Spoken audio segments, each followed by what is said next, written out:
David Cameron sera parvenu à faire sortir la Grande-Bretagne de l'Union européenne et c'est sans doute le souvenir le plus durable qu'il laissera dans l'histoire de son passage au 10 Downing Street. Même s'il n'est pas un europhile exalté, David Cameron ne souhaitait pas le Brexit. Il annonce sa démission au lendemain du référendum, 6 années après son arrivée au pouvoir en 2010. I aim to form a proper and full coalition. David Cameron a alors à peine 43 ans. Il forme un gouvernement de coalition avec les libéraux-démocrates de Nick Clegg à un moment où l'économie britannique est en berne. Cameron met en œuvre une politique d'austérité avec son ministre des Finances, George Osborne, avec pour résultat des coupes dans les budgets sociaux, un accroissement des inégalités, mais aussi le redressement de l'économie. Ainsi, en 2012, le Royaume-Uni connaît une croissance de 3,5% et 1 million d'emplois ont été créés en 2 ans.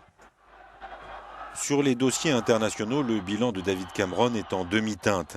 Restera l'intervention en Libye de 2011 aux côtés de Nicolas Sarkozy, mais aussi le refus du Parlement britannique de le suivre dans une intervention en Syrie.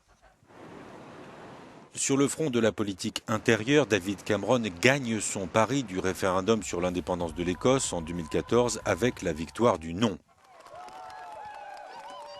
L'Écosse rejette l'indépendance et en 2015, David Cameron est réélu en ayant promis dans sa campagne d'organiser un référendum sur le maintien ou non de la Grande-Bretagne au sein de l'Union européenne.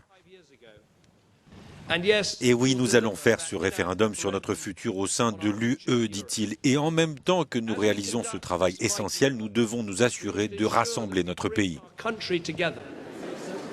David Cameron participe à la campagne contre le Brexit. Il conduit des négociations avec Bruxelles et obtient des dérogations avec l'espoir que ces avantages suffisent à convaincre les électeurs britanniques de maintenir le Royaume-Uni au sein de l'UE.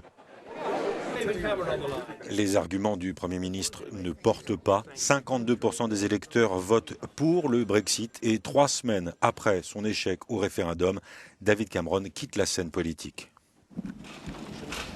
Un nouveau Premier ministre sera ici mercredi soir, annonce-t-il. David Cameron rentre alors préparer ses bagages sans répondre à une seule question et oublie un instant de fermer son micro. Right.